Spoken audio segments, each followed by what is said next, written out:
how is everything going? Did everybody stay out of trouble while I was away? Everybody stay out of trouble. Y'all miss me? I missed y'all. So we're going to get into it, man. We're going to get into it. I hope everybody managed to stay out of trouble.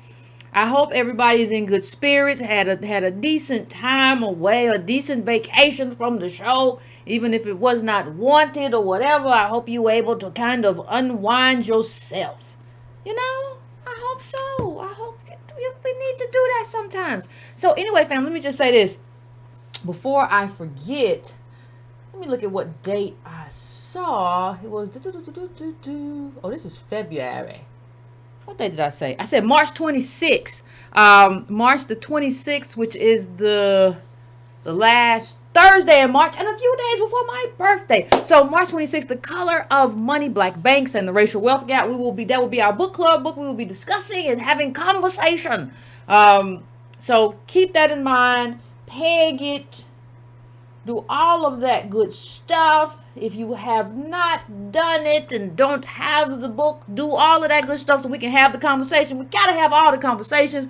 We're anchored in information that we can weaponize on behalf of ourselves. Not everybody else, not people of color, not this group, that group. Everybody else, no, us specifically. That's what we're going to do. So let's do that. I want to thank, while I was away, I want to thank Dr. Cosby, because we actually discussed this book with the author while I was in Antonio Moore and I were in Louisville, and the coalition that he brought together. I want to thank him for that. I want to thank the National Baptist Coalition for having me at convention, National Baptist Convention, having me at their space and to discuss what's good for ADOS moving forward in Black America. Even with all of the bad phone calls they got about me and the videos that people sent and all the nasty stuff that they were bombarded with, people got a lot of time, obviously.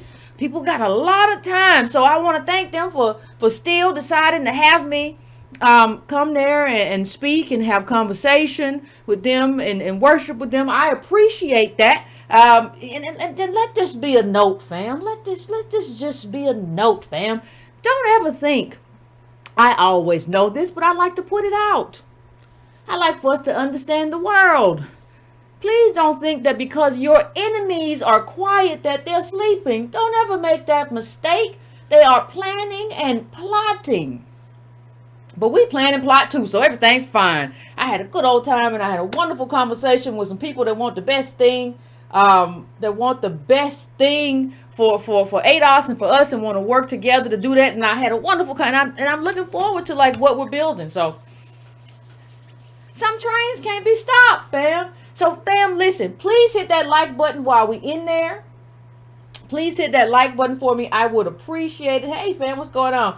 Please share. Please hit the subscribe button if you have not. Please hit that bell. If you have not hit that bell to get notifications, most of you in here have, but if you have not, please hit that bell for me so that you get notifications. Of course, if you want to donate, you can donate at donatebrown.com. You can also go to patreon.com/ycarnell, but that like button costs you no money. Also costs you no money to go to subscribetobrown.com. That's T-O, subscribetobrown.com, and give me your email address just in case I have it. Just in case I need to have it. You never know why I need to have such things. I might need to reach out to you outside of these social media avenues. So please give me that. Of course, like I said, I do not bombard or harass or any of that stuff. So I don't do any of that. I am feeling very well and very good. And we got to talk about a lot of this stuff is going around because this is the time of year where we all get pressured and bombarded. Well, you gotta pick one of the horses. I know you done talked a lot and you done said a lot of stuff, but now you just gotta pick a horse. Well, none of these horses really ride good. They all get muddy and they got bad hooves and different things. Well, you just got to pick one, Yvette, and hope for the best. And that's not where I am. I don't think that's where I've been most elections, but most elections didn't have ADOS, right? So most elections, we're not really talking about reparations. We're not talking about Medicare for all. We're not talking about canceling all student debt. This year, we're talking about a lot of transformative stuff, and we want to put our stuff right dab in the middle of it because it's a debt that's owed. So I'm not feeling that we got to come together stuff. And I don't want to be persnickety, but I heard something a while ago, and I think I might have put up a tweet, but I didn't say too much. Right? I didn't say too much about it. And I'm trying to find the actual image that I'm looking for here, because everything doesn't have to be addressed.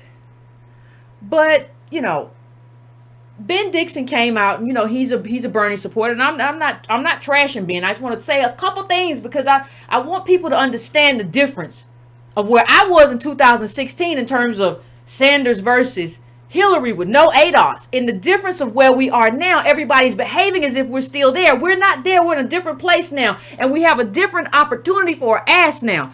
So Ben is what they're calling now a Bernie bruh. Not a Bernie bro, a Bernie bruh. That's what the bruhs is. They Bernie bruhs. We bruhs for Bernie. And, you know, I heard Ben say something a while ago, and I empathize in a way. He said, you know, I don't have health insurance, and that's why I kind of want Medicare for all. I'm a grown man with 3 kids. You bit off a lot of life, brother. But you and I understand, a lot of people did, thinking that this was America, was going to be America. But the first thing, and I guess you've gotten now what you should have gotten. Like, you should have gotten, like, how are you a person who supports Bernie as much as you do, and you don't have health care? The people that you ride with, the white people you ride with, should have been gave you a check. But the second thing I want to say is, I want to address why, like, I'm not in favor of the whole Bernie bruh thing, or the whole I'm riding with Bernie bruh, and we be like, and I don't think it's hard to understand.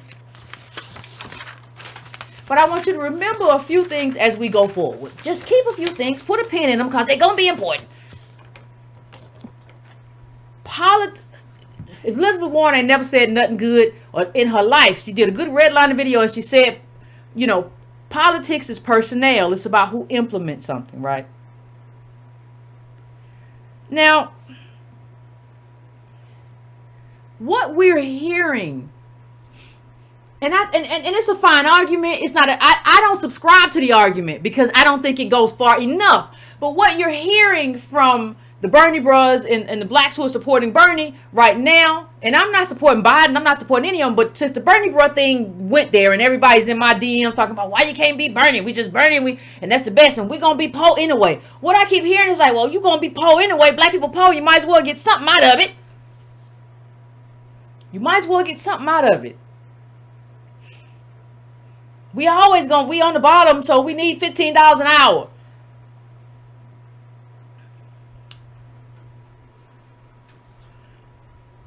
Let me just tell you.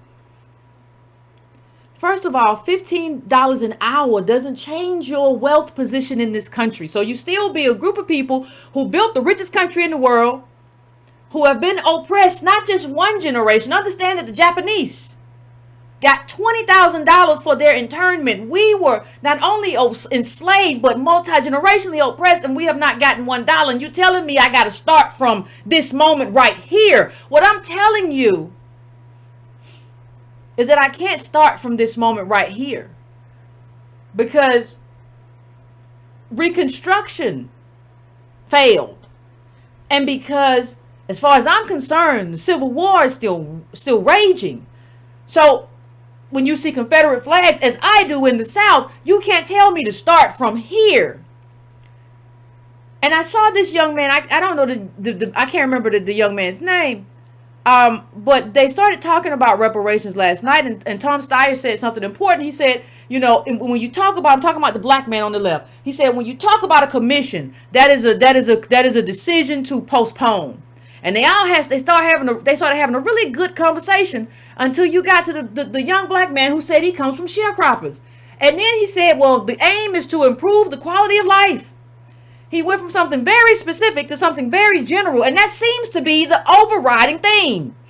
When you tell me, when you go from something specific like race, and you go to something general like class-based policy to increase the floor for everyone, it doesn't make any sense for us. It makes sense for everybody else, because what you're doing is saying, we're going to take your reparations and we're going to put it with some of here. We're going to take your money and put it with some other money, and we're going to give everybody some money. I've said this before. It's almost if somebody owes you $1,000 and they walk up to you and they hand you $5 and you say, bro, sis, what is this? How come you walk up to me with this little bit of monies and you owe me the lot of monies? What's with the monies? And they say, you know what, Yvette, I got you because I know you need this money, right? So I'm going to give you enough money to eat. I owe you all the money, but I'm going to give you enough money so you're going to eat a little bit better than you were eating, right? You were eating beans. I'm going to give you enough money to get some beans and some rice, a little bit of chicken on that thing. I'm going to give you money for that, and then I'm going to get the rest of the money to other people who are hungry. Yeah, but you got to pay the debt first. Everybody keeps saying that we should be good allies. Like you're the reason we can't have allies, Yvette, and you're the reason why we can't form relationships. I need these people to prove to me, especially the white. When I talk about the white left, I'm talking about not just Bernie, I'm talking about the whole Jacobin, that whole crew. All of y'all from the new left, all of y'all from the Justice Democrats. I'm talking about all of y'all. I'm not just talking about Biden. I'm talking about all of them too. You all haven't shown yourselves to be good allies. So what would it take for you to be a good ally? It makes no sense to me in a whole world. Like the left, the left. I'm not talking about liberals. Liberal and left ain't the same thing. The left has decided to give away monies. We gonna throw the monies. We gonna we're gonna free college, free healthcare, and you can purchase additional healthcare. We're gonna do all of that. Nowhere in that are we going to include reparations. Nowhere in there are we going to include any kind of redress. We're not even going to kind of like, keep it going for a minute. Well, you don't have to, we're not asking you to do it this session. We can always plan it out. You have decided to ignore us. And not only ignore us, what I'm going to get to in a second, because y'all remember, we got to get to Clyburn in a second, but I just want to give a little bit of background about why I am, because I keep getting this, why I don't understand, Bernie's better than Yvette. You used to be kind of, yeah, when Bernie was against Hillary, and we didn't have ADOS. This is a different time. You don't play with the same deck of cards. It's like playing cards, and you still play. You got all the good cards, and you still playing like you got all the bad cards. We got some good cards in the hand right now. Some people who've got some good education. And we have gotten reparations. We don't know when we'll be able to make sure reparations. If I have my way, reparations will always be the discussion among Democrats. It's never going away. It's going to be our litmus test. Everybody got their own litmus test. That's ours. But we got to talk about Clyburn. But we got to talk about where we're coming from. We need a litmus test. But we're in a moment. You have to understand the moment. You can't play from that same deck of cards. What you look like playing a good hand the same way you play a bad hand. You got to have a different strategy for a good hand and a bad hand. That's what we're doing. And that's why you see a shift. Just because you don't know how to call the shift don't mean the shift ain't what it is. So y'all remember when JB ran into Clyburn and and Clyburn, he just rubbed his nose and tried to say cash payments ain't gonna happen or whatever, and then he pushed JB off and he ran off. That's who Clyburn is. Like, what we have is people who their job is to do the old switcheroo. Their job is to go from race. I'm going to switch it up on these Negroes. And I'm going to start talking to them not about race. We're going to start talking about class. They're going to think race is class. I'm going to make it to where they don't even know the difference between race and class. I'm going to give them class as their reparations. Now, class is everybody. I'm going to tell them just improving a lot of poor people. Now, you could never tell the Japanese. You could never tell the Jewish community. You could never tell no other community that doing something for everybody is doing something for them. They would have been like, excuse me? Were your ancestors in the Holocaust? Were your ancestors in internment? No. We're not doing it that way. It's only when it comes to us, it's like, well, we're going to do something for everybody. And you're going to get some chicken, and you're going to get some rice, and we might even let you get a turnip green. And we get pushback because we're the ones who say, you know what? No, it's not good enough. So we get a bunch of pushback as if we're the problem. When really and truthfully, we're the answer to the problem. We're not the problem. We're the answer to the problem. But we get pushback. Well, you just being disagreeable. Was every other group being disagreeable? So let's get to the crux of what we about to talk about. I saw this article and we have to talk about it. It's called, from the Washington Post. I'm about to bring it up. Reparations rebranded. I don't know how you rebrand the debt. When Sally Mae call your house, do they rebrand it? Call it something? No. Do you rebrand it when you pick up the phone? Well, I want to rebrand that, and I don't want to call it student debt. I want to call it a write-off. So, reparations rebranded. Now, here you go. The same man who ran off on JB, he is. South Carolina Congressman James Clyburn proposed a race-neutral anti-poverty program a decade ago. Presidential candidates recast it as compensation for slavery. Now, how do we do that? How do we do that? How do we take something that was meant for one thing and make it for another thing? Well, let's just read on. See, we're going to talk about, what he did is it's an interesting program, but it's a reinvestment in poor areas. Poor areas can be whatever. And so the community gets new stuff. So let's just read a little bit about what they've been getting and stuff like that. And we'll get back to why it's absolutely not reparations. Here's one about a school. The school received new buses. An emergency medical center got an ultrasound machine and life-saving equipment. And the mayor is expecting more federal dollars to overhaul the aging water system. House Majority Whip James E. Clyburn, Democrat, South Carolina, whose district encompasses 8 of the state's poorest counties, has long opposed cash payments to African Americans whose ancestors were enslaved. He believes it would be too difficult. It would be too difficult. Let me stop. I gotta stop right there for a second. I can't even read no further. How are you? Let me just have a little conversation about how we think and how we think wrong. How do we think of this man as the most powerful anything, or the most powerful anything, when he got the poorest people in his district? If your district is the poorest people and you have not made them not poor, you're not the most powerful nothing. Nobody should include powerful in any kind of way that they describe you, Clyburn. You are not a powerful anything. You have a hand in your back. Right? Isn't that what puppets have? So, and you would never hear, again, I hate to compare ADOS to anybody else, but you would never hear other groups, well, go back and say, well, it's just too difficult to try to do anything, for the victims of the Holocaust. Even the Holocaust wasn't here, but it's too difficult to try to work. It's just going to be hard. So we're not going to do it. We're going to do something for everybody, because that's the only thing people will do. They won't do the right thing. So let's try to do something else, because nobody's going to do anything that's right for ADOS. Let's do something else. But if you're not going to do the thing that's right for me, why should I do the thing that's right for you? Why do I come out and put you in the White House when you won't do the thing that's right for me, and you never have? I don't understand. So let's go back to the quote.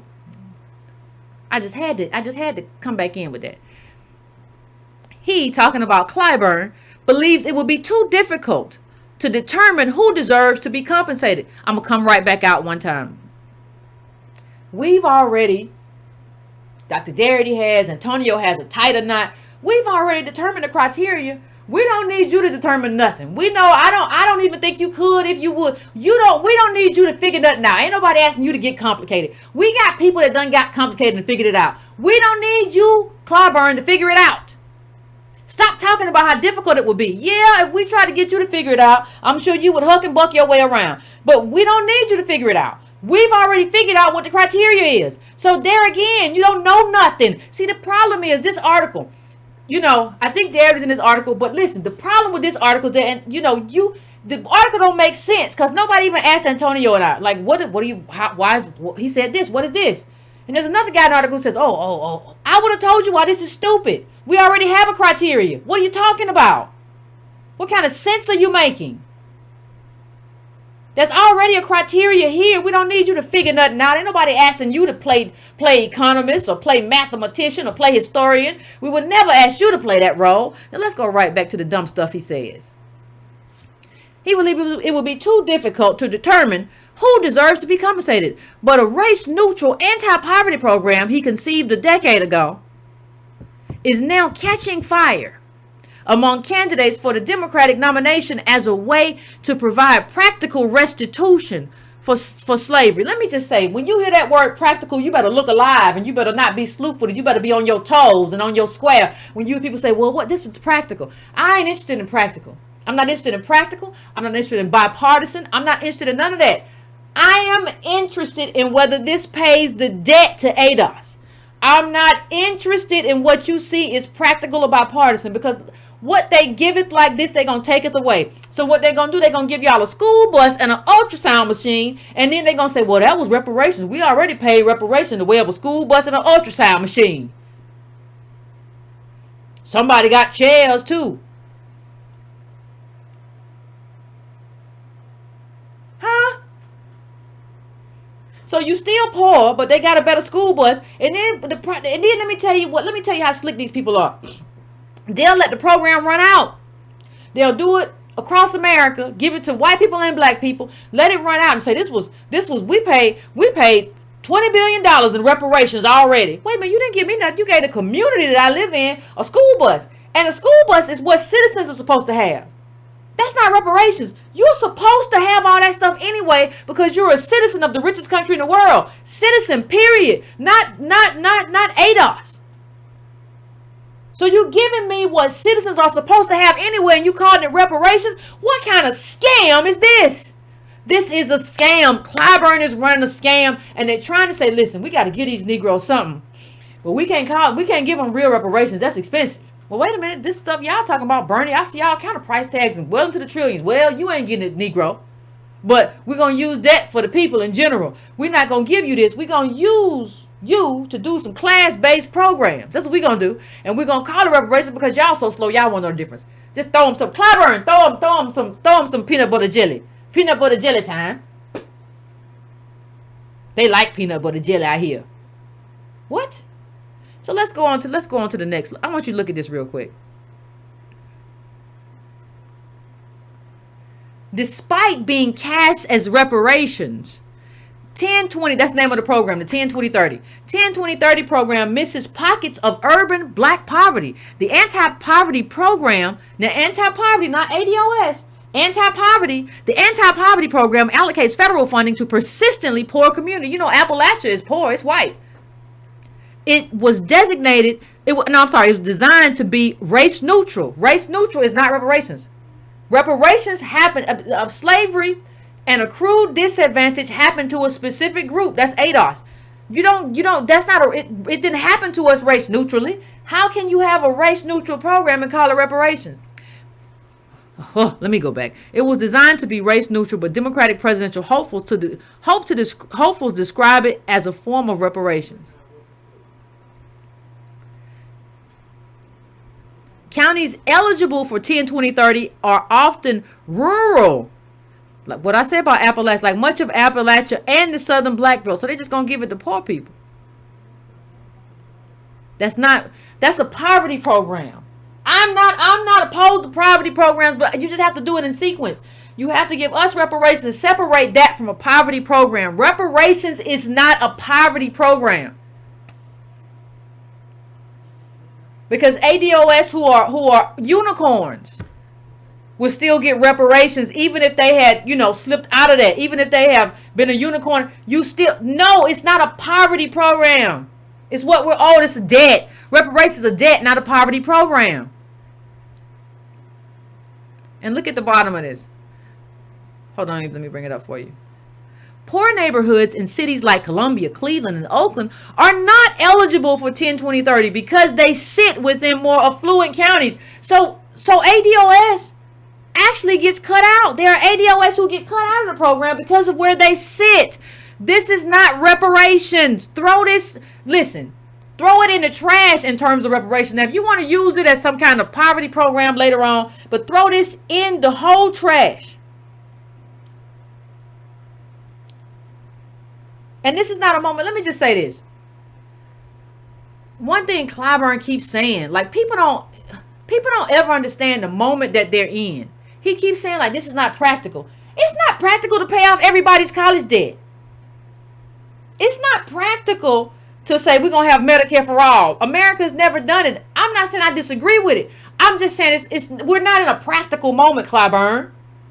This is a moment where you can grab stuff. This is a moment where Democrats want to take the White House from Trump. This is a moment where you can say, yeah, we get our stuff now. Get it? This is the moment for that. You think this will be happening if like Mitt Romney was president or something? No. You don't know how to read the moment that you're in. You are not fit for what you're doing. Well, no, I gotta take that back. You are fit to be a tool of your paymasters and Nancy Pelosi and those people. You fit for that. I take that back. You fit for what you're doing. But that's not leadership. I mean, this is why ADOS is the most important movement since civil rights, because of like what we're pushing for, and what we're pushing for is not equality. Why would I want to be just equal to somebody when my ancestors built the country and your ancestors built the country? I don't want equality. I want advantage. I don't want equality. I want advantage. That's the debt. The debt will put me in an advantaged position. I don't want to be equal. Why would I want that? Why do I want to just go to zero and be equal to? That's not like everything that for not just slavery and everything that came after. And you want to just say, well, just hit the reset button. We all the same. Actually, we're not. My contribution in terms of what we contributed and the cost that we suffered after and during is not equal. We're not equal. We're not the same. We're not the same. We deserve more. What do you mean equal? Equal to who? No. What I say when I first started this show, treat me like a rich white lady with a cat. Rubbing it right here with a little fur coat. Faux fur, not fake fur, but you know, it's still expensive. I'm rub it. Treat me like that. Because that's who I am. I don't think we don't see ourselves in this country as how we should see ourselves. Because they robbed us of that, and everybody has benefited off us just being lost and confused. I'm not lost or confused. I know who I am. I know what my people built.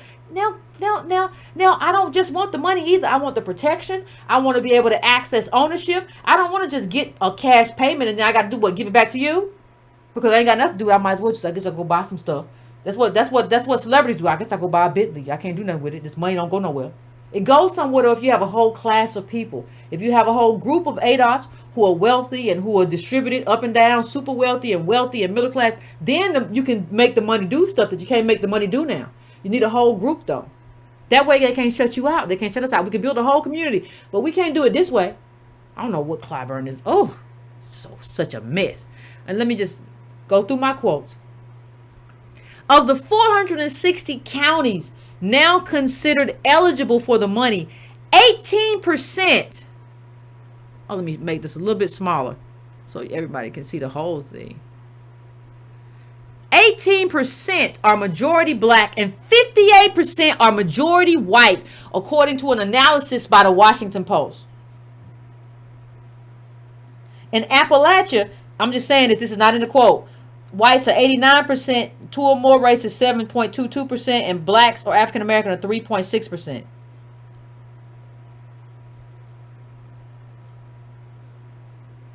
This fam, let me tell you, is going to mostly white people, and they gonna call it reparations. This debate and switch. This is the game.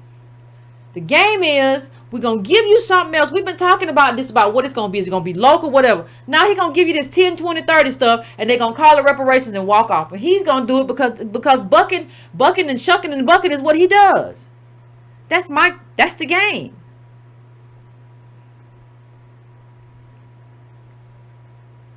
Shucking and bucking is what I do. It's a plan. I want to just say that again. It's a plan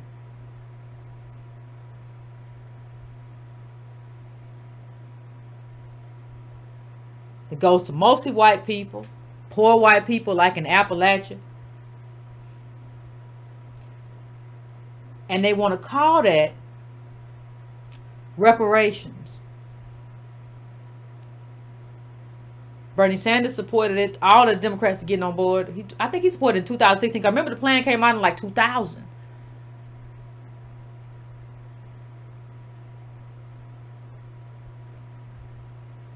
What is Ben Dixon thinking? But let me go to one more quote.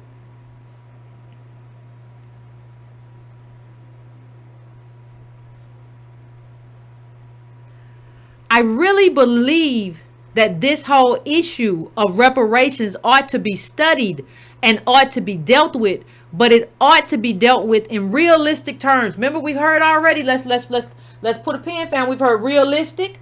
We've heard practical. These are BS words. Realistic and practical. There is nothing a Negro should be less of than realistic and practical. We should go for transformative justice all out. We don't need to be realistic or practical, which means we got to give people back out. We got to let the debt go. Clyburn already said that. Clyburn said during an hour-long drive from his district headquarters in Columbia, the state capital, to Denmark, another place in South Carolina. That's what he said. We got to be practical. We can't make these folks mad. I used to shine shoes. I can't do that. I can't make nobody upset. It's not just about black people, Clyburn said, but it's also about black people. It's not, you're having a reparations conversation. Like, I hate to keep going back here, but who would say Jewish reparations and for the Holocaust? It's not just for Jewish people, but it includes Jewish people. Who would say that?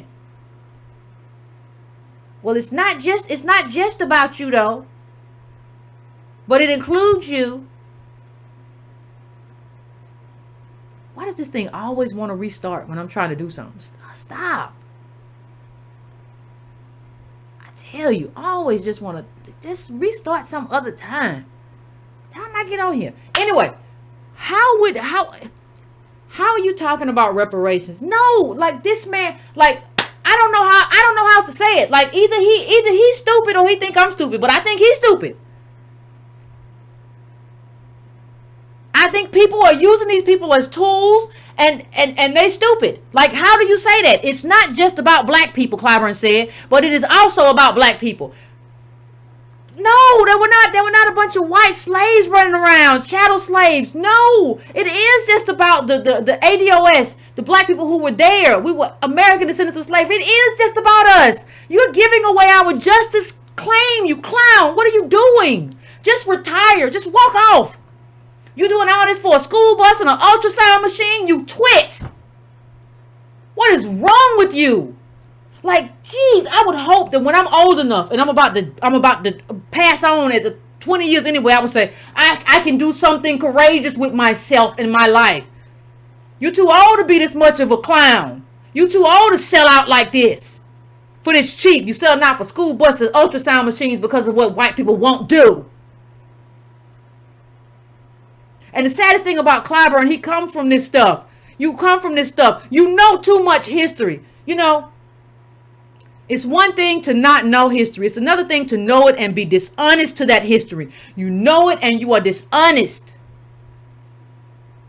And if those people who are there are making you do this stuff or whatever, you should walk off and you should do a press conference and tell everybody why you walked off.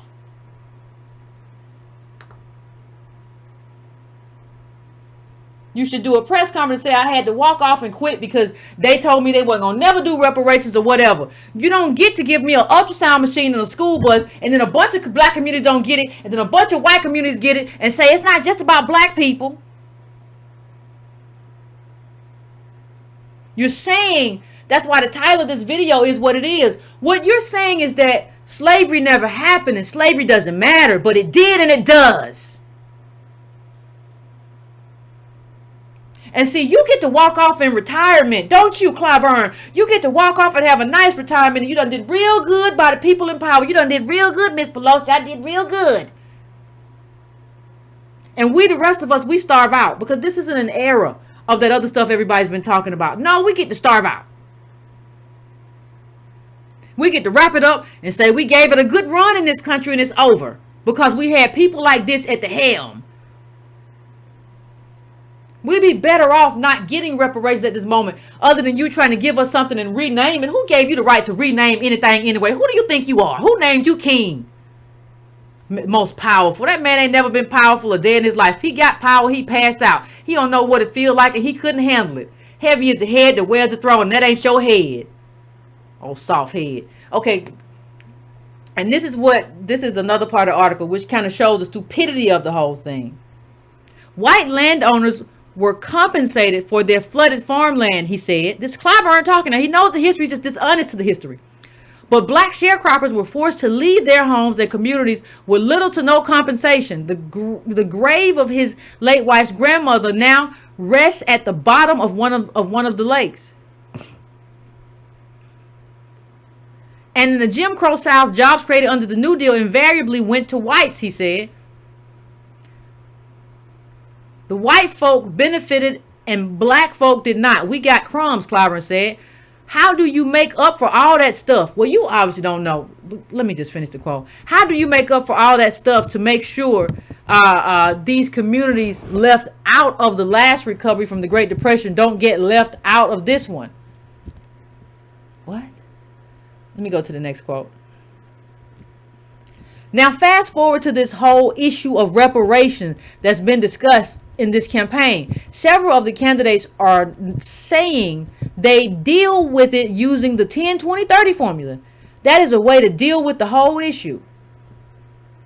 And then let me bring this up really quickly. See, some black people exist for the sole purpose of giving white America an opt-out button.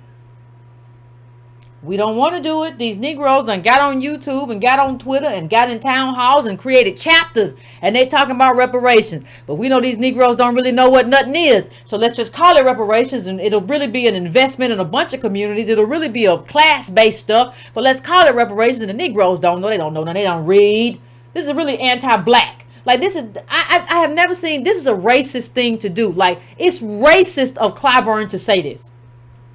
It's racist. Just say, I have a class-based policy I want to institute, and I'm not in favor of reparations. And I believe slavery didn't exist. Just say it. And let me say this. When you say it, I want you to say it at a specific place. I want you to go to the graves of those sharecropper ancestors that you have. I want you to go to the graves of those sharecropper ancestors. I want you to kneel at those graves. And I want you to tell those graves that slavery didn't exist, that sharecropping was okay, and you're going to give the reparations to white people. I want you to say that at the graves of your ancestors. I hope they reach up and snatch you in. What kind of person are you? Let me just say this.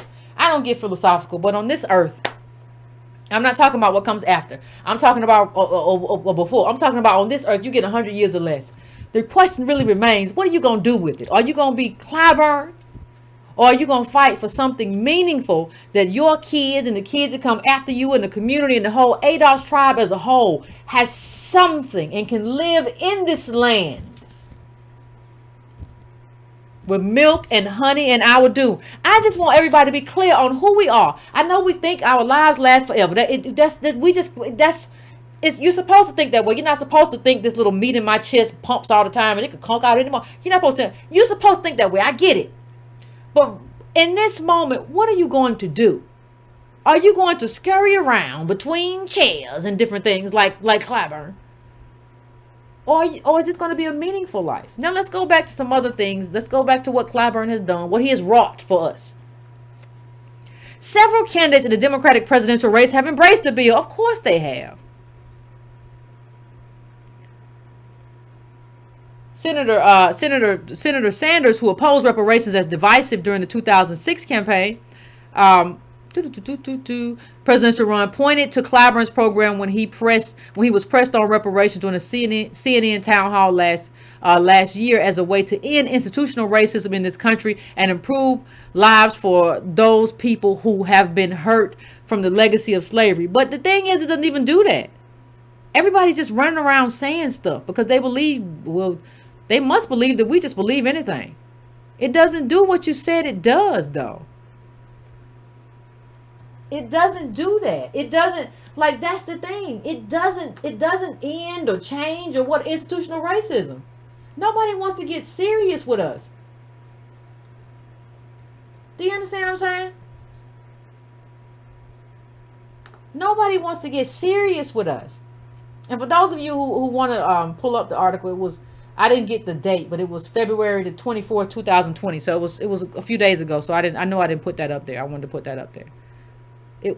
End institutional racism. See, that's how I know. See, let me tell you something. That's how I know whoever's talking about me isn't serious about me or my people. Because this bill doesn't end institutional racism. It doesn't even get all the black people. And I don't know how many of the other black people that does get, or even ADOS. You're not serious about me. You're not serious about my people. But somehow you want my support. No. I don't care about Clyburn or the fact that he supported it. I don't care. He's not no friend of mine. I don't know that man. I don't respect that man.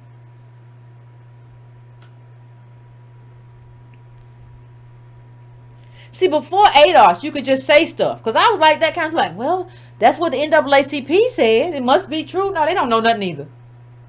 Before ADOS and before the data, and for especially the data that Antonio added to what we talk about, before that data, you didn't really know. Like you thought, well, maybe this will work and it'll get a lot of us, and it'll fold us in, and so it's something. So it's all right. It's all right, ain't it? It's all right. I think we should give it a shot, at least get a man a chance. But now that you have ADOS, you can't say that no more. We know better. And when you know better, you have to do better.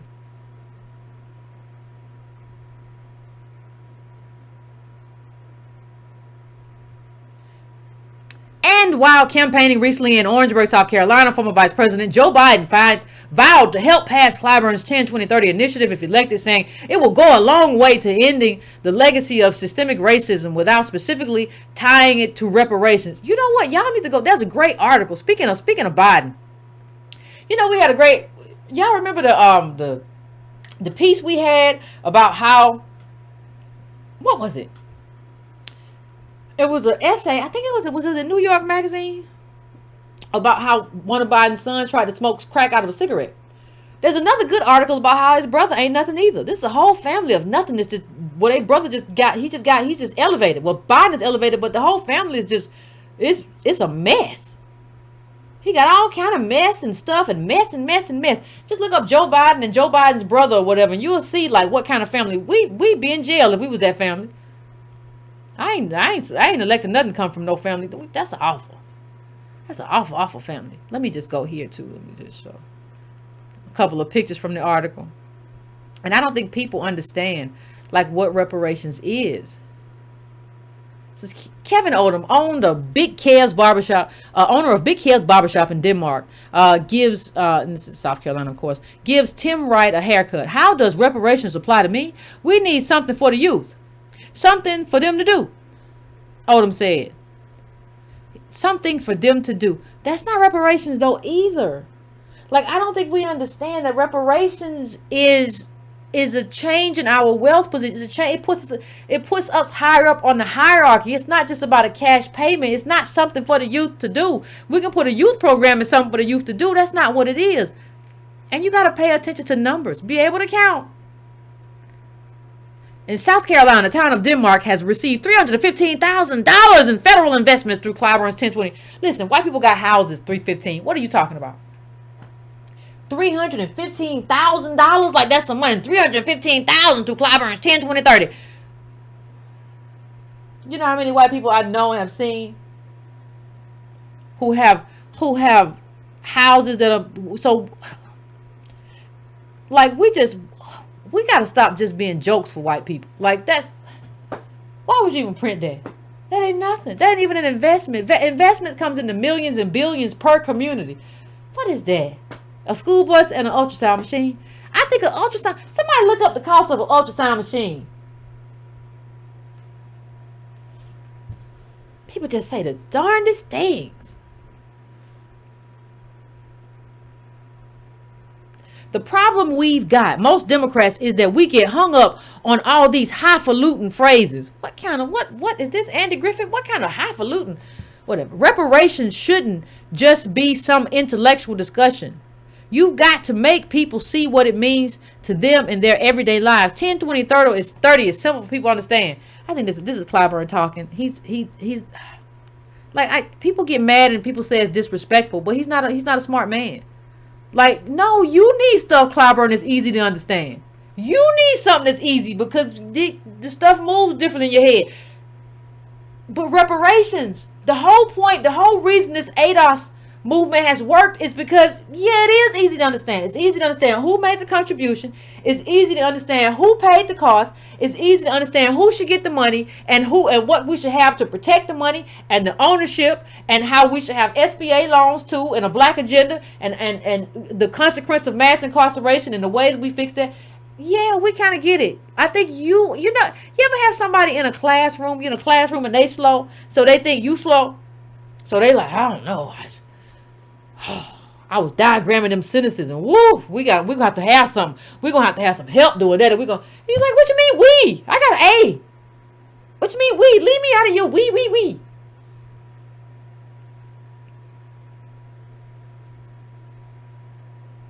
We.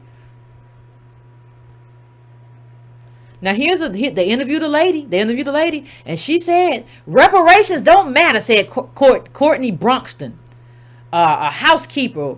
How a housekeeper? If you don't, a housekeeper walking with her 8-year-old son along the desolate main street past the storefront plastered with Sanders campaign signs. What matters is investments in this community. See, let me just say this.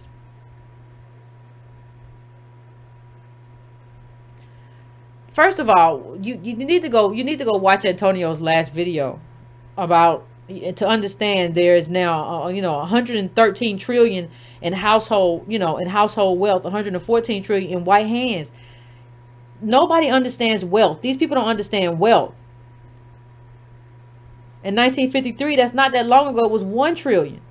You can't be here as a solid family without at least, this is lowballing it, 50K in an account. And that means you had a bad year. You can't be here no more without that. Go watch Antonio's last video. You can't be here. And this housekeeper's telling us that we don't need reparations. See, housekeeper lady, Courtney Broxton, you're toxic to what I'm doing. You're toxic to my movement because people can always pull you out and you're going to say some dumb stuff and run off.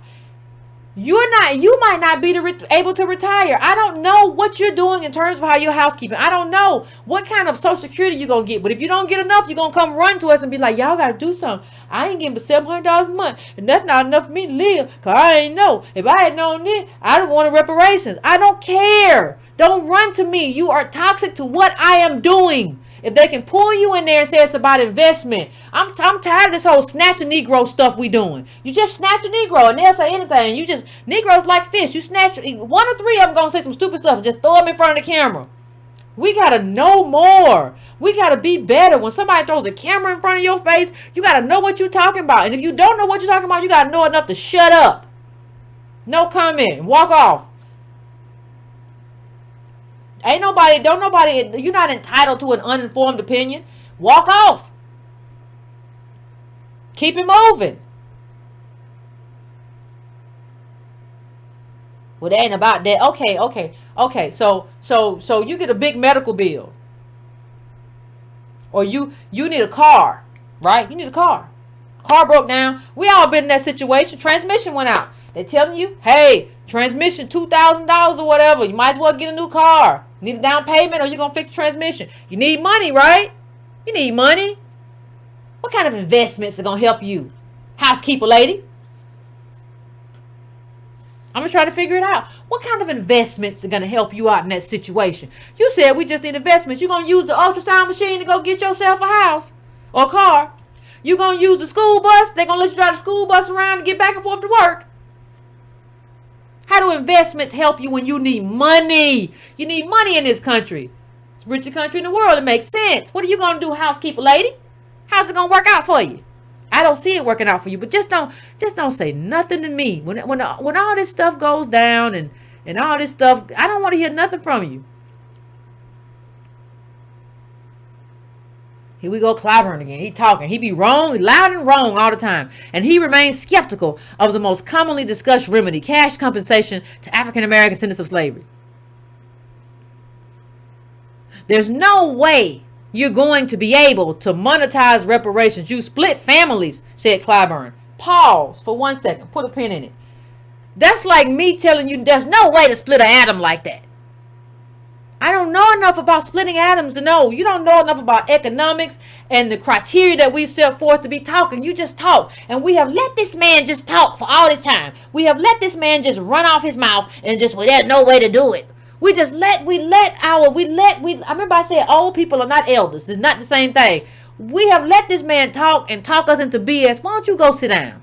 And I don't want Bakari Sellers in your seat. I don't want the little man from CBS News. I don't want any one of these little swashbuckling Negroes who played in the ponds of Backwoods, South Carolina to be on there. They're going to be this way.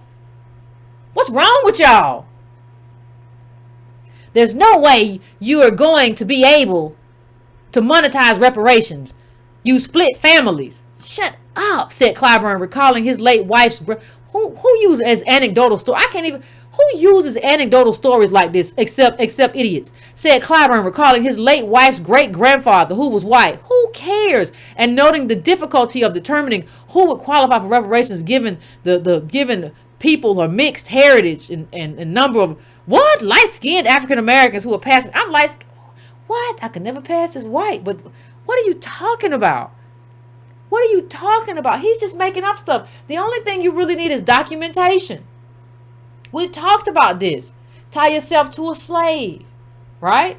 We all know. I have pictures of ancestors who were sharecroppers and what are you talking about? We have records. We've never tried. We've never had the will to try. And what are you going to talk about people? Do you know how many people passed as white? How many people had the phenotype of white people, but who were black or who were half black? You just making up stuff. It's all so stupid. And I think it might be stupid because you're stupid. It's all the people who was passing, the people who was that, and that was green, that was yellow, there was people in, that was turning, it ain't gonna work. I'm just telling you, it ain't gonna work. That's not an advocate for a group. Like, understand that they found the ancestors of Holocaust survivors and survivors all around the globe. They found them everywhere. If it had been Clyburn, if he had been a Jewish person, he'd be like, it ain't gonna work. They over here, they in Belgium, they over here. They ain't gonna be able to find them. Ain't gonna be able to find no criteria. How you figure out who was in the Holocaust and who wasn't? I ain't no paperwork. They got rid of a lot of that. Ain't no way to do it. Throw my hands up in the air and just give stuff to everybody. The difference is, in all these other communities, they would not allow their leadership to be so inept. Right? They had to do, I don't think people understand, like, you read about the Holocaust and how much stuff they had to go through to figure this stuff out. This was years and years and years and years to figure out, the ancestors of the people who died in the Holocaust, how do we figure out where to find them? How do we figure out how much to give? How do we figure out when to give? When do we stop giving? They still giving. Oh, they figured out so much. But we got our own people saying, I don't know. The people was passing. Some people was passing as white. I don't know what they was. So let's just say if you were to cut out, now this is not the criteria, I'm just saying. So what did you say when you cut out the people who lived the white life? That's not the criteria. If you can trace yourself back or whatever, we have a different criteria. But if you wanted to, you can make that the criteria. You can make whatever the criteria. There are so many ways to do it. So it says a lot. It says a lot that Clyburn is saying, I don't want to do it. He's telling us how not to do it. Be very suspicious of people who keep trying to find a way to tell you how not to do something. We never tried. We never tried as a country to do it. Clyburn is here telling us it can't be done. That's like you never trying to run 1 mile and somebody giving you 1,000 reasons why you could never run a mile. Would you ever spend time with that person again? It's insane. Oh, Clyburn, he just be saying anything. I just, hubba dubba do and a yabba dabba do and a dabba dabba dabba dabba dabba dabba do. But that's what you were doing. You've been doing this. I just want you to understand this is who Clyburn has always been. Jim Clyburn apologized to Pelosi after diversity remark dust up. He apologized quick too, boy. Got him in action. Remember when y'all remember this? Let's just go back. Let's just remember who this man is.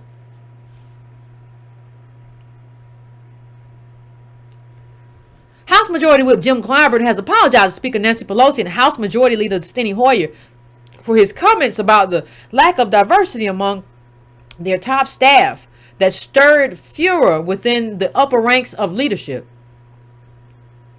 Clyburn's swift efforts to recant his criticism of his fellow Democratic leaders are the latest in a string of recent verbal missteps in which the number 3 House Democrat has been forced to walk back contentious remarks.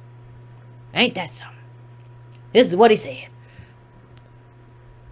He said, our staffs are fine. Wait a minute, let me go back. Let me see if I missed something. Oh, no, I didn't miss nothing. The whole caucus is not fine. All I'm saying, but let me drop down this in the Wall Street Journal. All I'm saying is that if you need 90% of African American votes in order to get 50% of the total vote, then you ought to allow your staff to be reflective of those congressional districts. That's all. Clyburn said after exiting a whips meeting where the issue did not come up. So he was trying to explain himself. He said, diversity to me means more than just hiring one African American. Pelosi and Hoyer were quick to dispute Clyburn's characterizations of their staff, in which Clyburn charged that the 2 longtime Democratic leaders were not prioritizing diversity hiring. He said that tokenism is all right with them. They got you in order though. Because what he was trying to say was they done hired everybody but white men. They call it diversity. The LGBT, people of color, women. Steny Hoyer, he was disappointed. But what happened? Nancy Pelosi shot. Nancy Pelosi said that Clyburn also discussed his comments. We had a conversation. He apologized. Woo, Nancy Pelosi. Yeah, we had a conversation. He came in here to apologize. That's it. That's what he had to do. And that's what you've been doing. You don't do nothing but come in and apologize. I'm so sorry. I didn't mean to say it. It came out wrong. Sometimes stuff happens that way. But as we talk about South Carolina, the vote and all that, like, y'all got to be different. You can't do this. Like, the thing that what we're going into is a boil. If you talk about, well, Yvette, what about this? No, we finna boil. You got to decide how you want to boil. You want to boil slow or you want to boil hot? Because if we don't get reparations, we're going to boil one way or the other. Politics is personnel. And even if they do that, it's all about who decides how all that stuff is disseminated and when they decide to take it back. And if it's not specifically designed for us, they can change how it's designed, the designation, and move it away from us. Same as kind of like gerrymandering. Universal and racial aren't the same. How many times do I have to say that, like, class doesn't fix race? How many times I got to say that?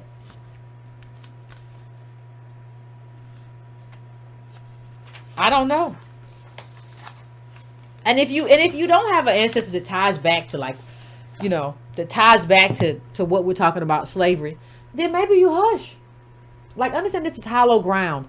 I don't comment a lot on, like, Native American issues. I don't comment a lot on Jewish American issues. I don't set anything down in stone. I don't do that. You know why? Because that's hollow ground for you. You lost ancestors in this, right? I don't do that. You lost ancestors in gas chambers and stuff. I don't talk about that. I need everybody not to talk about this. You can't have gotten here in 1991 and tell me what I need to do. We're going to have a real big problem. Back up. I don't think people understand that every campaign should be asking us, what do you want? How should we fix this? In a moment where you're giving away all the money, how should we pay your debt? Tell us how to best do it. Come to us and tell us, and we'll figure something out. Now, we can decide together what we do. But you have to come to the table and say, we're going to do reparations for ADOS. We just have to figure out what to do it. And I think, you have to vote down ballot. What we said last time, dim down ballot. Because you're not getting the White House from me and not giving me anything. I'm not doing that. I'm at the same place I have been in. Nobody's giving me anything to change my mind. I'm not going to change my mind because, oh my God, Trump. Give me my black agenda with reparations as a heartbeat. And I tell it to South Carolina and everybody else, this is what it is. What kind of game is everybody playing? No, I'm not playing. No, we should be done with these games. Well, we think they're going to get us on the back end. It never worked. So anyway, as I say that, fam, is that little call to action, or a big call to action to me. I'm going to set up the phones as usual. Go to the phones. I want to hear what you got to say about Clyburn, about reparations, about this whole bait and switch. And we'll get right to it. So give me a couple minutes to set it up and we'll get busy.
All right, fam, we are back. We are back. We are back. We are back. Give me 1 second. Make sure that's right. And we are going to the phones. So I am going now first to 202. 202, I am coming to you. What's your name? Where are you calling from? And what's on your mind? Yeah, this is D from the DMV area. Hey, what's going on? I've called before. I think we talked about this. This is a prime example why I said we needed to primary this old dude. Again, he's not, at this point, he shows he's not an elder. He's just an old Negro. This 10, what is it, 10, 20, 30 plan or whatever, 5, 10, or 15, or whatever, it's just a trick bag. That's all it is. I remember at one point, Bernie Sanders was trying to endorse that as his little curveball to go around reparations. And that's all this is. Anytime you're talking about helping poor whites in Appalachian or whatever it is, and it's based on location, it's a trick bag. And we just need to get rid of these old guys and and send them into retirement. So at this point, it's time for us to send messages. It's time to bring out the stick, like I said, the stick and carrot, using the analogy, the old poli-sci analysis or analogy. Stick and carrot. So we need to put a stick on Clyburn. We need to cut ahead and give a good example to the rest of the people in the CBC and let them know their day is over. It's time for shucking and jiving and all this other tomfoolery that they're doing. It has to end. And if you can't adhere to what our demands are and some of the agenda items that we need as black folks to get all this all together stuff, that day is over. The kumbaya stuff is over. It's right now. It's us first, black first. Period. End of discussion. Don't come holler at me what you can't do. If you can decide to make paying for student loans or taking care of other people's other issues before you take care of our needs, that got to go. End of story. That's where I'm at. Okay, Carla. I appreciate you. I think. Thank you so much, Carla. I appreciate your call, and I think that's what we have to be at. Like sometimes we try to frame it as a choice, but when you look at the wealth data, we don't have anything, and we're gonna starve out. So if you're gonna starve out, that's where you have to be at. It's not a matter of us choosing. Like sometimes we like to sit around and choose like we aristocrats. Well, I don't know. Joffrey, bring me some tea, and I'll read the papers. Did the evening paper come? No, we're not that. We have a choice to make. This whole country hasn't done right by us since we've been here.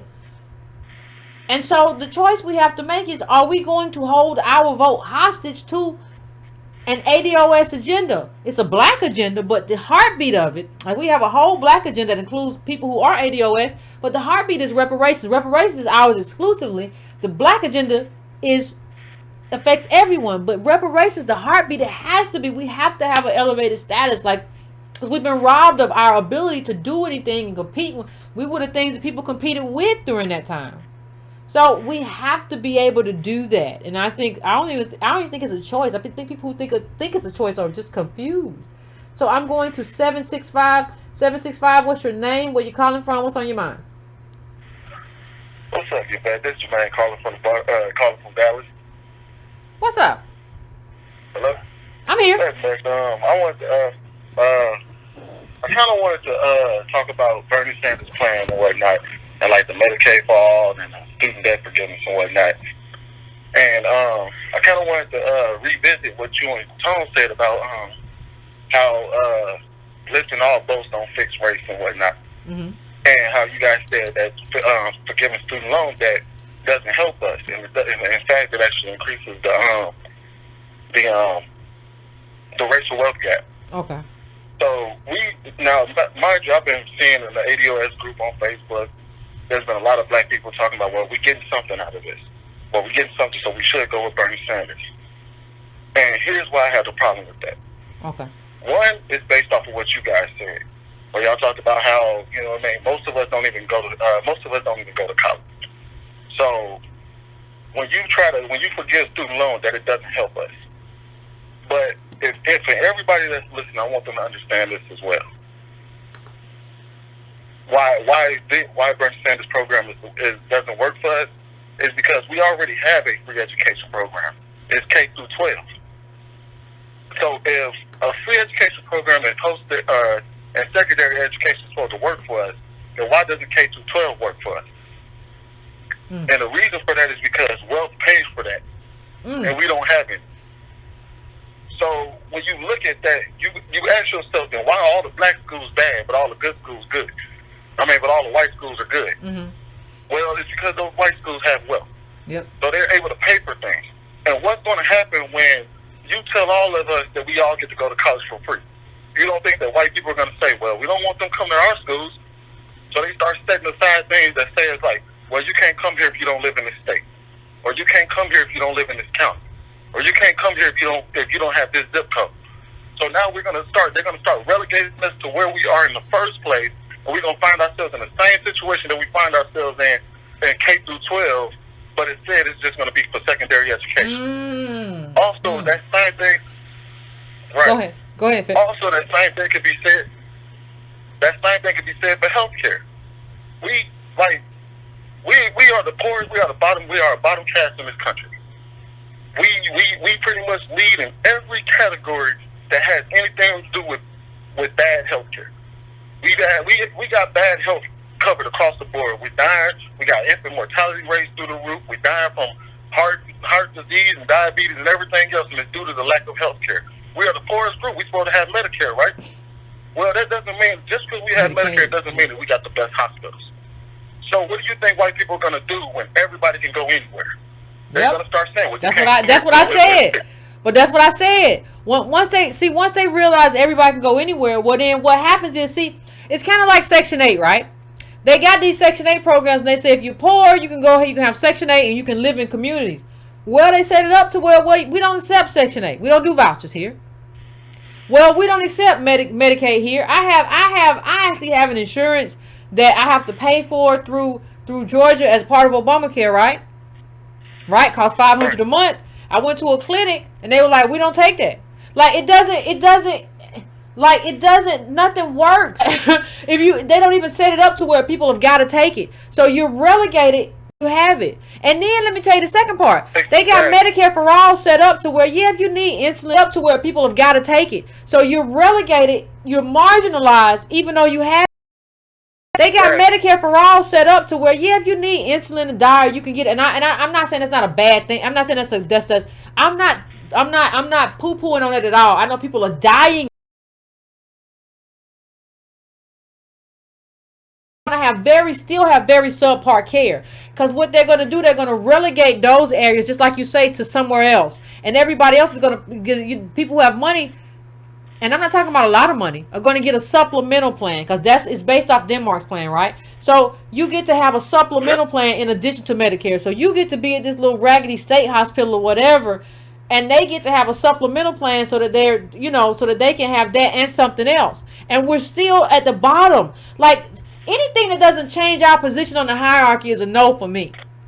Like, no, I don't want to be, like, we've been on the bottom and built the country. I don't want to do that anymore. And just, well, at least I can get something. I'm not in the at least I can get something space anymore. And I completely agree with you on that. And that is my biggest problem with people who saying, well, let's go with Bernie Sanders because he's giving us something. And you want to know the most jacked up part about all of this is? What's that?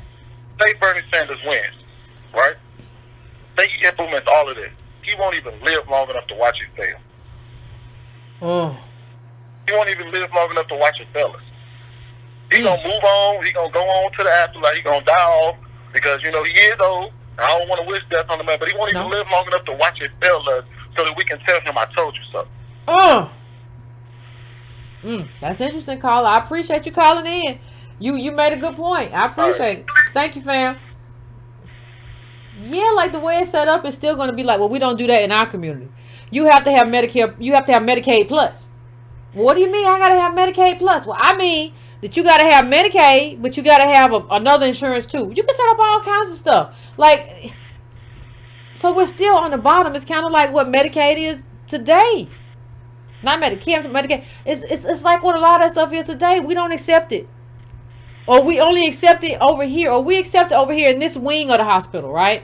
Or whatever. Like, so it's universal care, but like the people who have Medicaid Plus, they get the good stuff, and you get your insulin or whatever, and that's helpful, but you're still all the way on the bottom.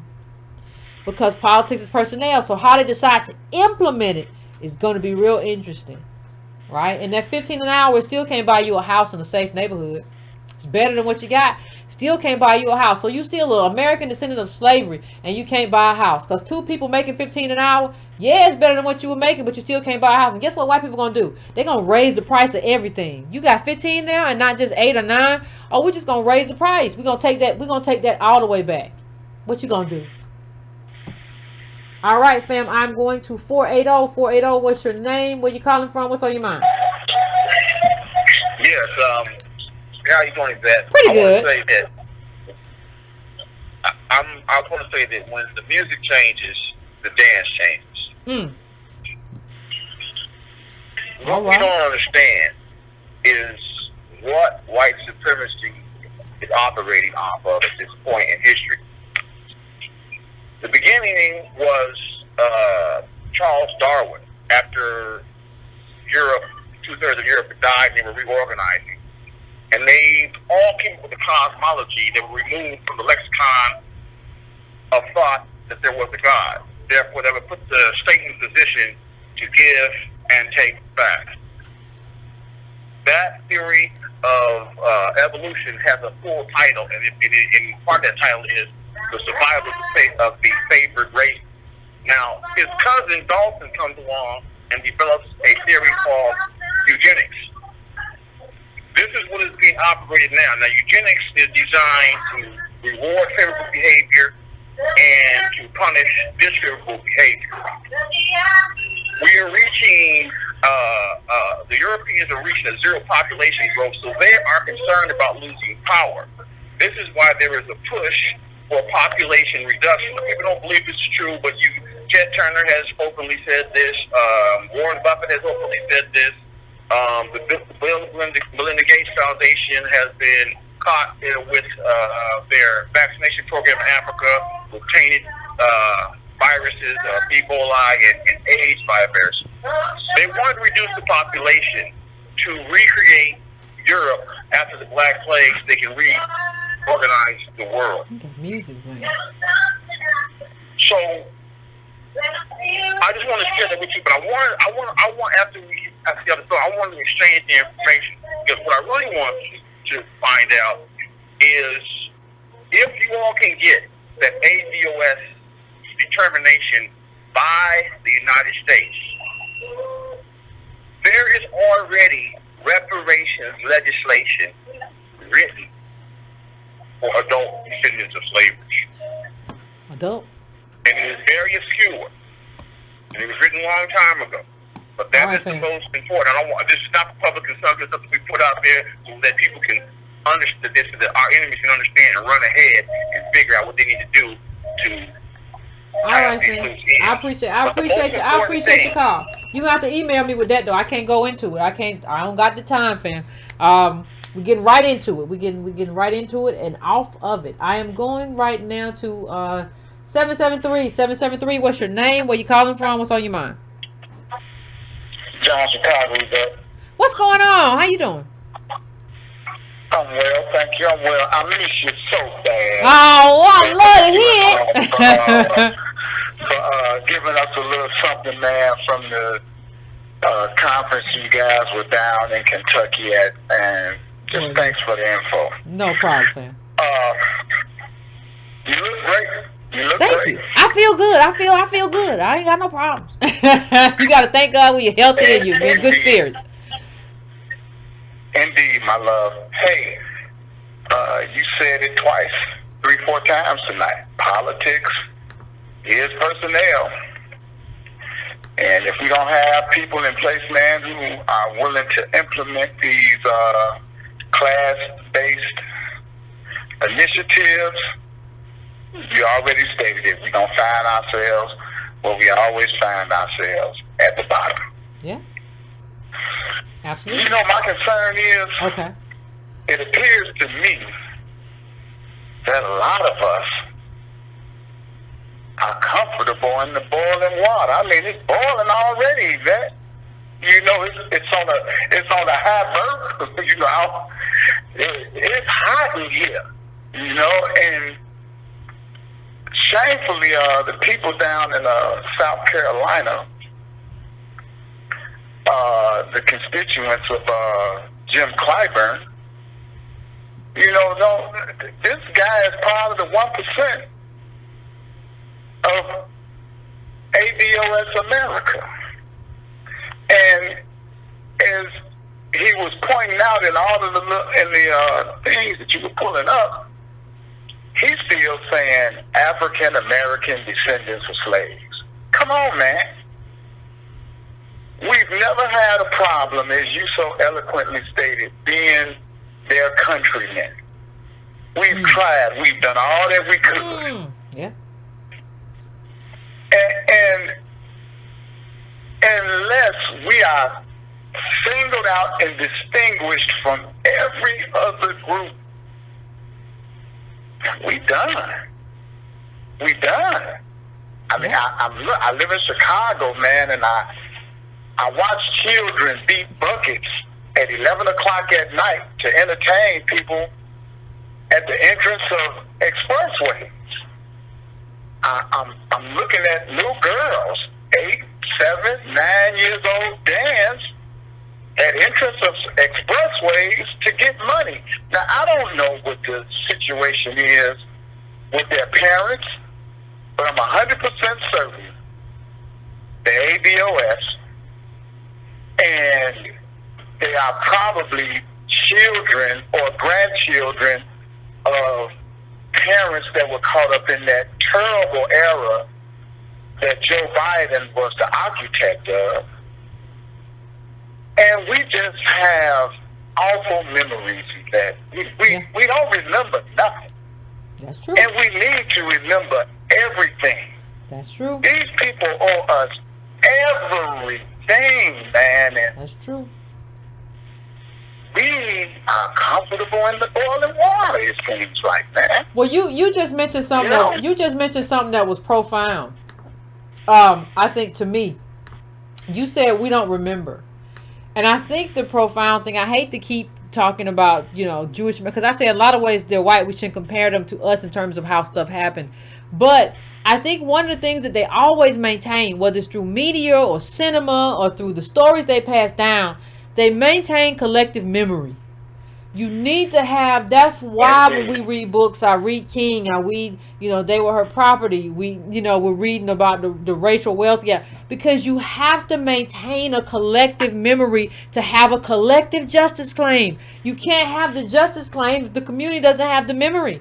And that's part of why we stay so anchored in like the history and the memory of who we are and what we did and what our contribution was. So I agree with you. That was brilliant. Thank you, Yvette.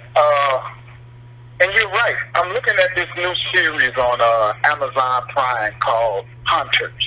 Okay. And that's what made me think about it. These are hunters of Nazis in the United States of America. And they're killing them. And I absolutely love the fact that one of the things that they constantly promote is, this ain't about no forgive and forget. We're not trying to forget what happened. We want them dead. Now, I'm not saying that about... Yeah, we are nonviolent. Keep your hands and your bullets to yourself. We are nonviolent on this show, but I understand what you're saying, though. Yeah, and I'm not promoting that. I know you're not. You just have to put that out there. You got to let people know. This is just a television show. Yeah. However, the point is that what happened was so cruel. And it didn't happen in the United States, mind you. But we're talking about, man, less than 50 years ago, man. The guys getting drugged behind pickup trucks. We're still finding people lynched. In my lifetime. Exactly. And I'm talking about babies cut from the bowels of women and stomped to death. Some awful, horrible things have taken place, and will continue to take place if we don't stand up and say, hey, you know what? We're not concerned about anybody else. Don't bring us white women. Don't bring us Hispanics. Hey, God bless this, whatever. Don't bring us. We are the ones who have suffered and made the way for all of these other groups to be here. And damn it, we deserve, man, to be put, like you stated, at a higher place. Not at just some place where we can continue to just survive. How about we do some living? Ain't never got a chance to do no living. Never got a chance to do no living. Woo. You done spoke a word. Yeah. Love you, my dear. Thank you. I appreciate it, fam. You too. I appreciate the call. That was a profound call. See you in October, fam. We're working on getting those tickets out there, fam. We'll be out there as soon as we can. We're just working on some stuff, some few little things we got to figure out. But relax. Don't think we ain't. Don't think we ain't when we is.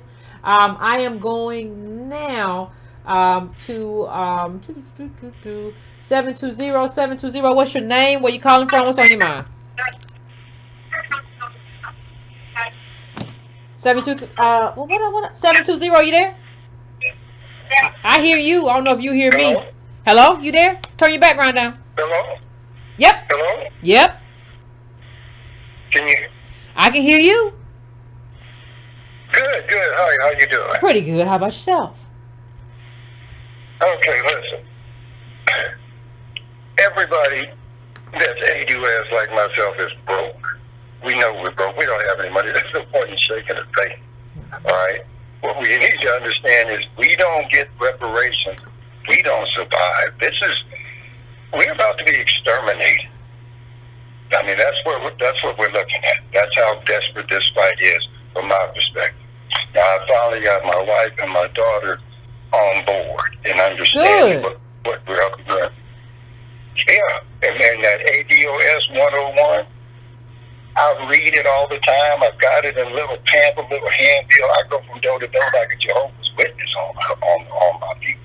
I mean, I'm not playing this. If we don't get this done, we don't survive. It's not like we have to get. I would like to see it done before I die. Okay, now that's for sure. But we learn by example. And what we are doing now is because I have a daughter that's 18 and she's on and in it. So that's where we're coming from. We will have that memory now. We will not forget.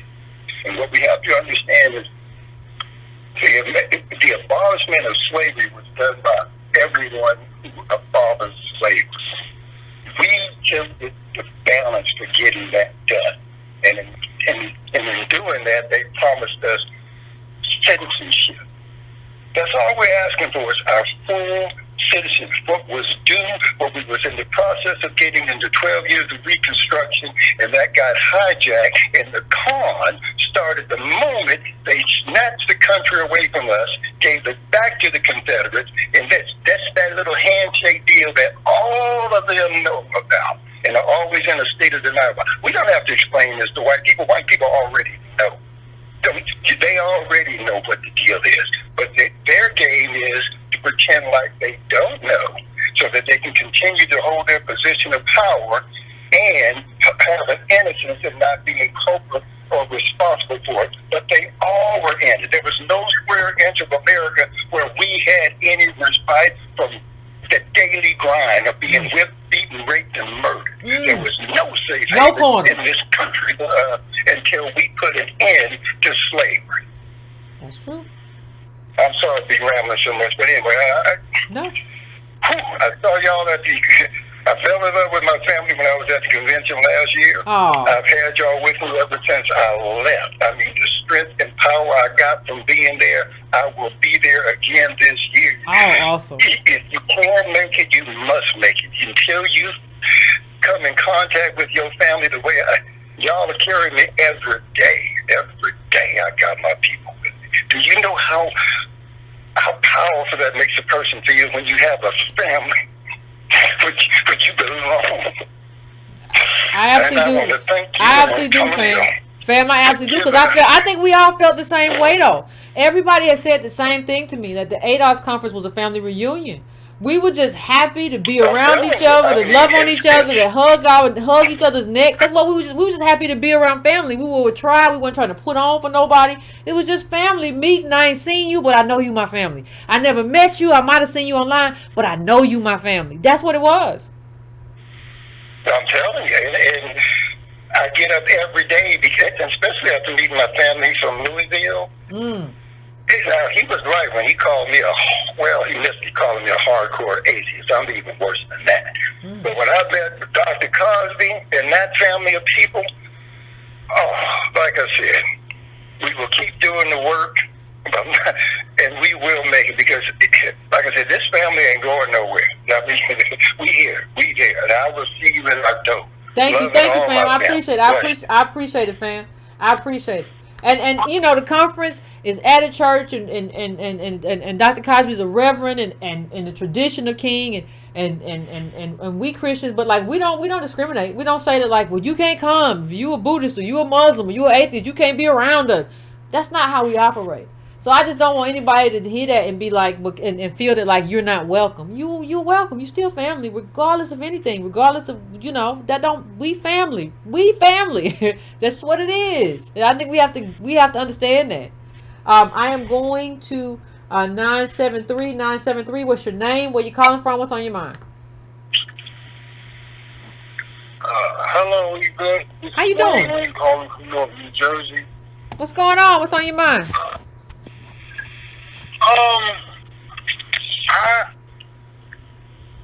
There's something that I feel like is like not being talked about in this reparations conversation, and that's us in the judicial system. I feel like we almost need experience that the Indians have, where we pretty much adjudicate ourselves.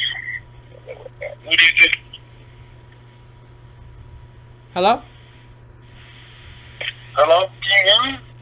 I can hear you now. What I said was, what I'm not hearing brought up in this reparations thing is, in this country, it has been proven that the justice system is never going to treat us fairly. So aside from a financial payout, I think that we need like almost the same way that the Indians have it, where we basically never gonna happen under our own jurisdiction. Never gonna happen. The Indians set themselves aside a long time ago, probably because they were here first as a sovereign nation kind of thing. We have integrated ourselves into or fought for the right to be free within country. So that's never going to happen with us. We have to do what we have to do. But you notice, if you have a certain amount of wealth, it's more difficult for the justice system to play with you, because you have to have the wealth to uphold your rights. The problem with us is that nearly all of us don't have any wealth. So reparations it changes that. And it shouldn't be that way. But what I'm saying is that your wealth level determines whether or not you can back your rights with money. Rights are only as good as like the finances that you have to back those rights up. People tell you all day what rights you have as an American and all that stuff, but you have to have the money to back that up. So I don't think we're going to get that caller, but I appreciate you calling in and because of the Native Americans are sovereign, so I appreciate you bringing that up, fam. I am going to 217. What's your name? Where you calling from? What's on your mind? Hey, Yvette, this is Cynthia from Chicago. How are you? I'm pretty good. How about yourself? I'm doing well. This one quick comment, and then I have a question for you. Okay. So just the comment is, Representative Clyburn is the epitome of the Negro gatekeeper who needs to go. He just needs to go. He does not represent us. He does not represent our interests, and he just needs to go. And that's all I got to say about that. Okay. My next question is about Tom Steyer. So, you know that if you watched the Democratic debate yesterday, he was the only one that brought up reparations, and then was quickly cut off by the moderator that was I saw that. there. Yeah, specifically said, we're going to change the subject now. And I was like, oh, wow, that's cute. But anyway. But wait a minute, fam. I thought Gail was there. Wasn't Gail there? Didn't she hold the flag up for us? Yeah, she was there. That's about all she was. She was there. That whole debate to me just seemed like for a moment, for several moments, it just ran amok. Like, none of the moderators I felt were doing their jobs at all. It's like everybody was just completely stepping on their toes just so that everyone can have a moment of like a gotcha moment so they can say, oh, look at what I said and look at what I did. Yeah. It was a mess. But I know recently Tom Steyer put out like an agenda for African Americans, and I didn't know if you got a chance to look at it, but I wanted to just get like your thoughts on him and like what he represents and things of that nature. Well, I am appreciative that because Marion Williams is out of the race and supporting, doing other things now. But I appreciate I appreciate two things. I appreciate the fact that he's keeping that reparation conversation going, because from what we saw, just what we saw last night, he brought it up and they threw it, they kicked it. It was like an old basketball or something. Get off over here. Get that off over here. Like, but even after the debate, he was talking about how, you know, it's not just about reparations in terms of a commission. It's about reparations in terms of, like, a commission is just a postponement. Like I said earlier, it's a postponing of reparations. He wants to get it done, and we can talk about how to do that, but we have to do it. I appreciate that we're still talking about it, because, like, the people on the Democrats nationally wouldn't be really dealing with this were it not for the fact that he decided to keep that conversation alive. So I do appreciate that, and he got so much money they can't really shut him up. Now we can debate, and I have my issues with billionaires. You know I do. I've been very honest about that. Even in terms of when I support Byron, it was because Byron is the Civil Rights Act of 1866. It wasn't because I support billionaires. It's because this is important, and what the lens that he's giving us to look into the world that he lives in, even with the money that he has, lets us know that they're shutting us out. There was so much important about that. But what I'm saying is that even when Steyer says that it matters in a different way, considering the kind of money that he spent in South Carolina, right? So I do appreciate. I haven't seen the agenda. I think Reggie gave me a heads up that he was going to be releasing one. I haven't had a chance to go through it or anything like that, and that may be a show in and of itself. But just keeping that alive, like just keeping that alive and saying it needs to be done, because nobody. Let me just say this: nobody needs to wait on HR 40. I'm tired of that cop out. Because there are all kind of bills in the House and especially in the House, everything's in the House, but in the Senate as well, for all kinds of different stuff. If you want to, people have agendas for all kinds. When presidents run to their agenda, nobody says, "Well, we got to see what they're gonna do in the House, or we got to see what they're gonna do with this bill." If you want to do something, you just do it.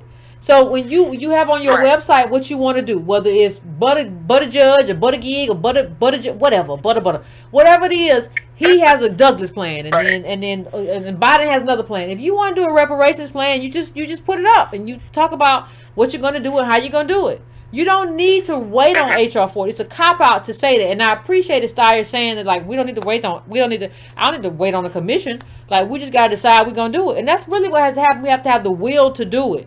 So him being there keeps this conversation going, and it forces people to hear about it during a debate and hear about it during the election. So just that much, I appreciate it.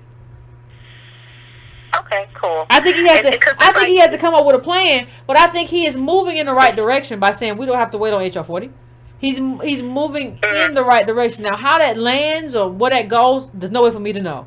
But I think to say that is enough, because everybody's using HR 40 as a cop out. That ain't nothing, and Sheila Jackson Lee ain't gonna do nothing. So just build from where you are and what you have to do. Let's come up with something. Let's work on something. Let's build.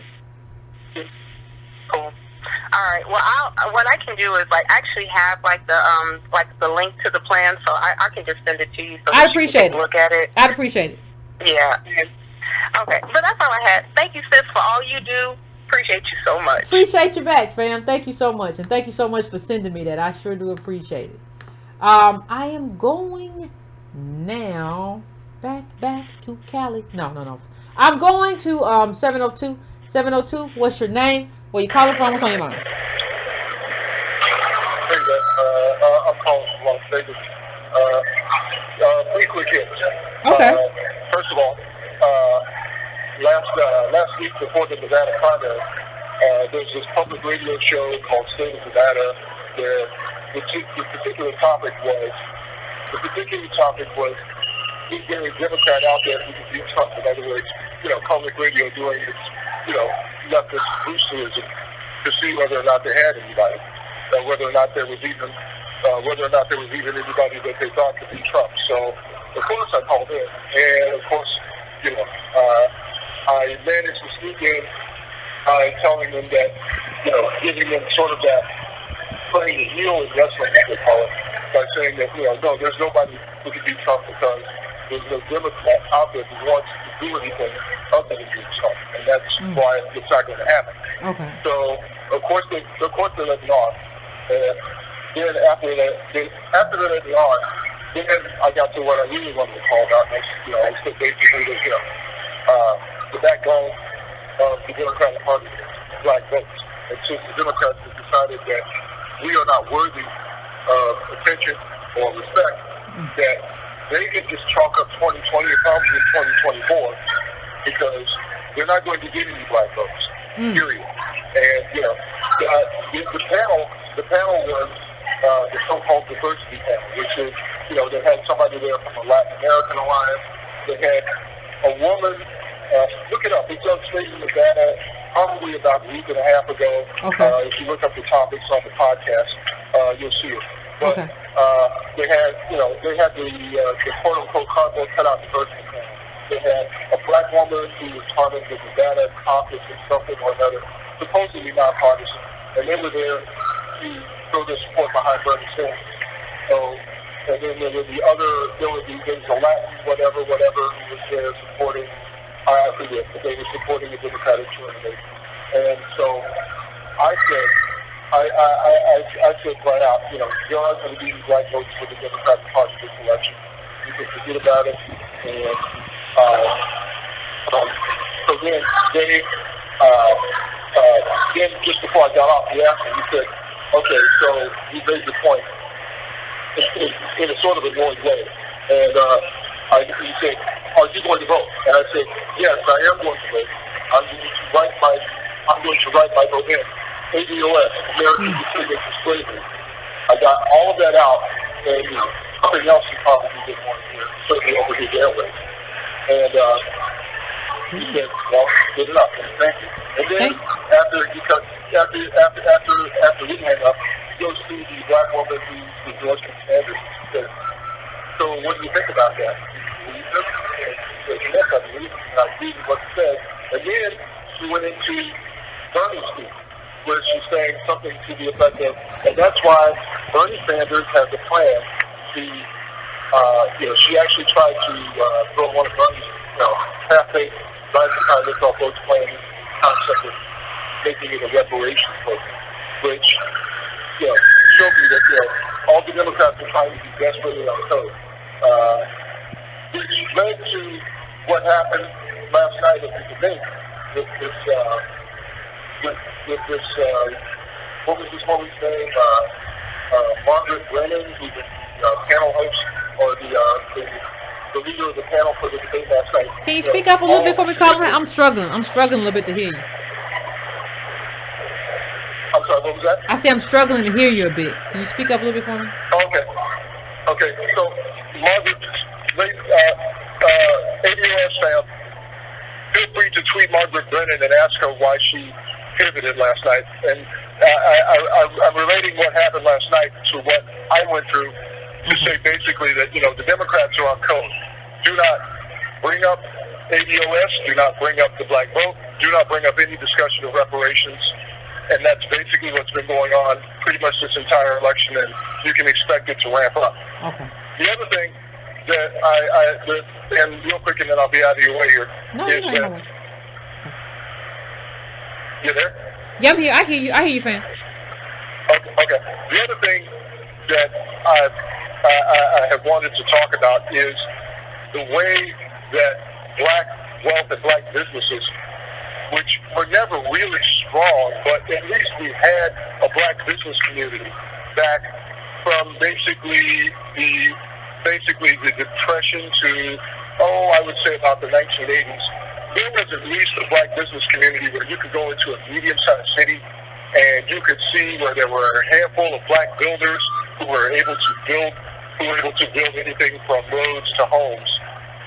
In fact, my family was one of them. They were a construction company for 50 years after World War II. And you could see at least a modest community of black professionals, whether they be doctors or lawyers.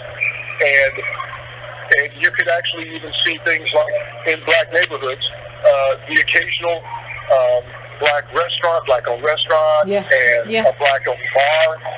So all that stuff is basically been wiped out in the last, in modern times. It's basically the war on drugs, aka the war on black men. And I wanted to point this out, basically to say along the lines of, our wealth, what wealth we do have, comes from being highly paid employees that do the bidding of white society. Well, that's not. Well, let me just say this, Carl. Let me just say this, and then I'm gonna let you finish. So I'm gonna let you finish up. That's not wealth, though. I think I understand what you're saying. The wealth that we have, that's income. I think we need to understand that. Like, I just want to make a distinction between income and wealth. But I'm gonna let you finish up. No, I just wanted to say that, priority one, as we have had our consciousness raised in the last couple of years, thanks to you and Tone and other people, is that, we're going to have to get away from this idea. We're going to have to get back to an idea of community wealth based on entrepreneurship and businesses instead of individualized created wealth based on being the agents or the being the entertainment source for the larger community, because it has been tragic. All for right, us, fam. and with that, Okay. right? So that's Appreciate what I it, wanted to say. fam. Appreciate it, fam. Thank you for calling in. I'm going to my last caller. Sorry, fam. I know a lot of people. We've been away. A lot of people ain't got to get in. I'm going to probably my last caller of the night. Going to 708. 708. What's your name? Where you calling from? What is on your mind? Mr. Yvette, this is Jason Wardell, Chicago ADOS. What's going on? How are you? Hey, good, we got two of them tonight. Chicagoans, I think. It's been one, but we shall overcome. Listen, I was following you guys all week. Y'all did amazing work y'all did at Simmons. Dr. Cosby. He was dropping bombs too on Twitter. I've been following him. Man, amazing man of God. In regards to Clyburn, he is unfortunately the result of blacks since King not being engaged in politics. Ooh. He is the result. He and people like Maxine Waters and Sheila Jackson and all the others are simply the consequence of black ADOS folks in this country taking their eyes off the ball when it comes to black politics. When you're not engaged in the political process and you're not an educated electorate, this is your result. Oh, This is your result. When you're not educated on the ploys of the things that were done to African Americans in this country, this is your result.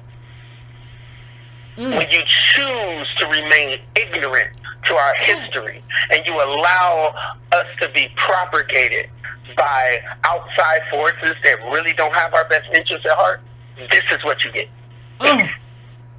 When we choose to run after being receiving checks, being the follower instead of being the leader in our community, this is what you get. This is what you get. This is the remnant of those decisions.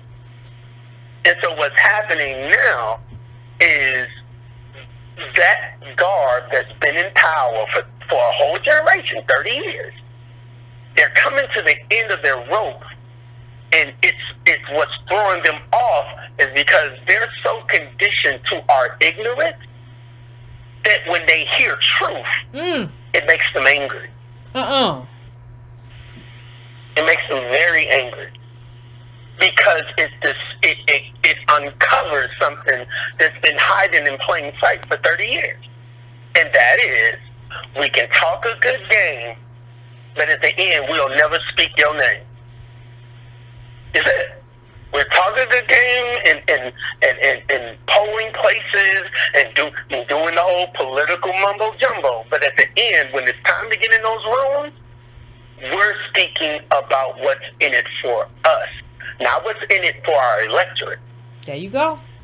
And that's the game that's being played. But what makes ADOS so special is because you got a bunch of ticked off, educated black folks. And black folks who ain't, and black folks who have, and black folks who have self-educated. You know what I'm saying? We're sick and tired of the game. We're sick and tired of folks pissing on our heads and telling us it's raining. We're tired. And it's not the old, well, this, you know, we got to use this, and all that mumbo jumbo is not going to work anymore. Mm. It's not going to work anymore. That's true. It's over. The game is over. And the checkmate is the data. Can't fight with the data, can you? Data. You can't argue with the data. The data makes the game hard for them to play. And so if they can't attack us on an information that's credible, because Dr. Garrity makes it credible, if they can't attack us on the information from other people like Byron Allen and all of those folks telling us that we've been locked out at the top already, I know because I'm fighting them in court. Mm-hmm. Yeah. So you have to like, go and get the. If they can't attack, you know, if they can't attack us on anywhere else, and they can't attack the history because we're reading, we're learning, we're studying, we're learning the areas of the past so we can pick up new disciplines for the future. They are done. They're done. Now, granted, because we didn't do politics right, we ain't got no money. That just is what it is. However, we still got our vote. And as long as a populace was still in a position where our vote has value, this is the only time in history until they wipe us out that vote can maintain its value, and we can utilize it as a tool to get these jokers attention. And you right, Carl, it's a perfect call to end on, because not just a tool just to get you elected and you do nothing for me. As a tool for me, I think for too long we have in this modern era, right? We have utilized the vote, because remember when we got the vote, it ain't been long ago. Like, we have utilized the vote for the party that we feel like we're afraid of this other party or whatever. So we just gonna go with this party because the other party is so much worse. At a certain point, no, I have to utilize my vote for me. This vote has to be good for me, meaning the party that I support got to have me a real transformative agenda. So it's just what it is. So I want to thank you, caller, for calling in. That's a perfect call to end on. Woo. Thank you so much, fam. And you have a good evening there. We finished with all that stuff. Fam. Woo, that was a good call. Anyway, hit the like button before you leave out. Hit that like button for me. Do not forget. On I think what I said. The 26th of March, the last Thursday in March is what I'm trying to say. If I didn't say it right. Just that's all you gotta remember, the last Thursday. We're gonna be discussing after we read. You have the rest of this month. Well, you have 1 month. Shouldn't be too shaky. It's a quick read. The Color of Money, Black Banks, and the Racial Wealth Gap. So don't forget, if you haven't picked it up or whatever, do that, family. Please hit that like button. If you want to donate, you know how to do it. DonateBrown.com or Patreon.com/YCarnell. You knows how to do it. If you want to donate for free, you can hit that like button, hit that bell, hit that subscribe if you have not hit the subscribe, or go to subscribe-to-brown.com and add your name to my list. All free ways to help the show. Cost you no monies. So, fam, we are at the end of this show. Great show. I enjoyed the callers tonight. I enjoyed them immensely. But, finish your libations or whatever it took for you to get through the show. And, finish that up. Hit the like button. And, like you hitting the lights. It's like last 1 hour when you hit the lights, just hit the like button. Hit the like button. I'd appreciate that. So, fam, until next time, be easy breezy. Don't let nobody work your nerves or get you, in any kind of way that you don't want to be. Don't let those people bother you. And until next time, we'll have a conversation, and we're going to see how this whole thing turns out, and we're going to advocate how we advocate. Okay, fam? Easy breezy. See you next